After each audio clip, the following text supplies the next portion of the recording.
Brad Godfrey, Sister Dina, upod siyang iyang mga kabataan, iyang mga apo Ginoo, upod siyang iyang nga Iloy, ikaw gid Ginoo sa kay Maribel, ikaw gid Ginoo magpakamaayo sa bilang instrumento Ginoo sa padayon sa imong nga ministry.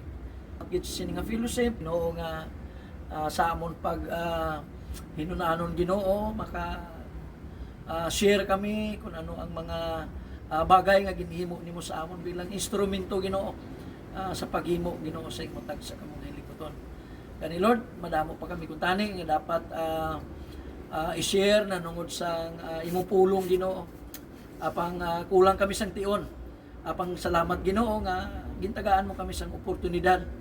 Although Ginoo nga hindi man masunsun Ginoo nga gini. Apang nagapati kami Ginoo nga isa ini kabugay nga imo gin pakamaayo sa amon. Lord, kabay pa nga padayon ikaw nga magakabuhi sa amon. Ilabi ni Ginoo sa tagsa ka mga hilikoton, may mga nagakalayan kami Ginoo nga mga ministry Ginoo. Kabay pa nga sa imo grasya kag kaluoy, mangin mabinungahon kami Ginoo. Kag inatanan nga bunga mapamatud-an Ginoo. Nga sa amon pagkabuhi iyara gid ikaw Ginoo nagaupod sa amon. Gani ginapabugal namon na Ginoo sa imo tubangan. Na kun hindi bangod Ginoo sang imo pagpanghikot sa amon, hindi namon mahimo Ginoo kung ano man ang mga kadalag-an nga nahimo namon Ginoo sa imo tagsa ka mga hilikoton. Lord, salamat sang kusog, sang kabuhi, kag sang grasya Ginoo nga nagaabot sa amon. Salamat sang proteksyon Ginoo nga padayon nga imo gin pakamaayo sa amon ug sa amon tagsa. Lord, karon sa hapon may radio ministry kami Ginoo. Lord, pangunahi ang tagsa-tagsa nga mga nagapamahati Ginoo sa sining programa Ginoo.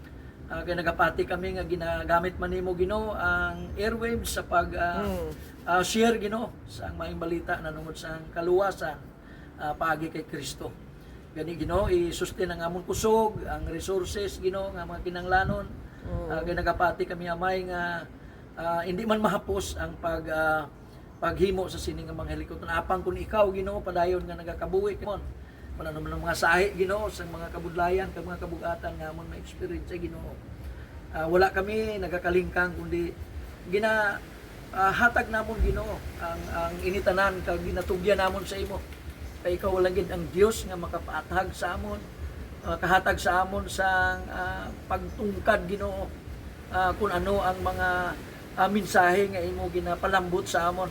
Rason Ginoo nga nagakatabo ini Ginoo sa amon palibot. Gani ipreserba Ginoo ang amon kaluwasan, pabakura Ginoo ang pagtuo, kag liwat Ginoo ginapangayo namon ang imong Dios nun nga bendisyon sa tagsa-tagsa sa amon sa ngalan sang